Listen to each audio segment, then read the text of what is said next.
नमस्कार, मैं अंजना और आप देख रहे हैं न्यूज सर्कल। आइए बढ़ते हैं आज की बड़ी खबर की ओर। क्या पाकिस्तान और बांग्लादेश की तरह चीन में भी हो सकता है तख्ता पलट? जानिए सेना कितनी पावरफुल। भारत की पड़ोसी देश पाकिस्तान और बांग्लादेश में बीते कुछ सालों से अस्थिरता का माहौल है। बांग्लादेश में हाल ही में बड़ी राजनीतिक उथल पुथल देखी गई थी, जब आंदोलनकारियों ने शेख हसीना सरकार का तख्ता पलट कर दिया था। उन्हें अपना वतन छोड़कर भारत में शरण लेनी पड़ी। यहाँ तक कि प्रदर्शनकारियों ने बांग्लादेश के संस्थापक शेख मुजीबुर रहमान की प्रतिमा को भी गिरा दिया। भारत की एक और पड़ोसी पाकिस्तान में तख्ता पलट तो आम बात है। भारत से अलग होने के बाद पाकिस्तान में 3 बार सरकार गिराई जा चुकी है और हर बार सेना ने मुल्क का शासन अपने हाथ में लिया।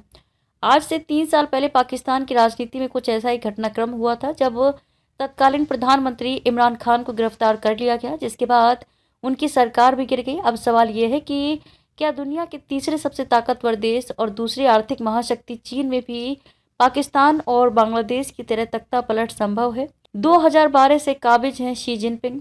चीन की सत्ता पर लंबे समय से राष्ट्रपति शी जिनपिंग का कब्जा है। 2012 में राष्ट्रपति बनने के बाद से वह शीर्ष पद पर काबिज हैं। यह शी जिनपिंग का लगातार तीसरा कार्यकाल है। शी जिनपिंग ने लगातार तीसरे कार्यकाल में बने रहने के लिए 2022 में हुए राष्ट्रपति चुनाव में नियमों को भी बदल दिया था।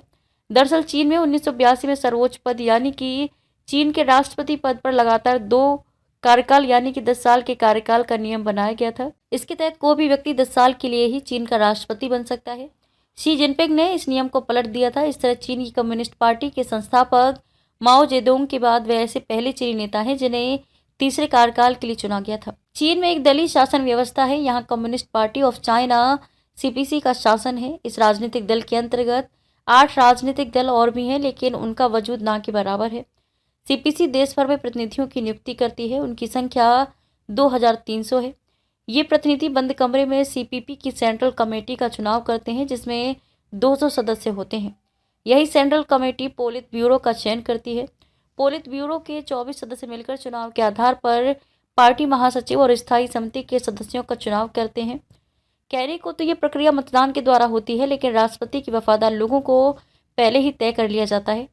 पोलित ब्यूरो द्वारा चुना गया CPC का महासचिव ही देश का राष्ट्रपति बनता है और वही पीपल्स लिबरेशन आर्मी PLA का भी कमांडर होता है। पोलित ब्यूरो से हटाए गए विरोधी। आपको बता दें कि 2022 में राष्ट्रपति चुनाव के दौरान जिनपिंग ने पोलित ब्यूरो से अपने विरोधियों को बाहर का रास्ता दिखा दिया था। अब पोलित ब्यूरो में शी जिनपिंग के करीबी और वफादार नेता आसीन हैं। ऐसे में यहाँ तख्ता पलट करना काफी मुश्किल काम है। दरअसल चीन की सेना की कमान भी राष्ट्रपति के ही हाथ में होती है। अब तक के लिए बस इतना ही। फिर मिलते हैं एक ऐसे ही बड़ी खबर के साथ। तब तक के लिए नमस्कार और देखते रहिए न्यूज सर्कल। अगर आपको वीडियो पसंद आई हो तो लाइक करें व शेयर करें। ऐसे लेटेस्ट अपडेट पाने के लिए बेल आइकन प्रेस करना ना भूलें। अगर आप हमें फेसबुक या फिर इंस्टा के माध्यम से देख रहे हैं तो हमारे पेज को फॉलो जरूर करें। धन्यवाद।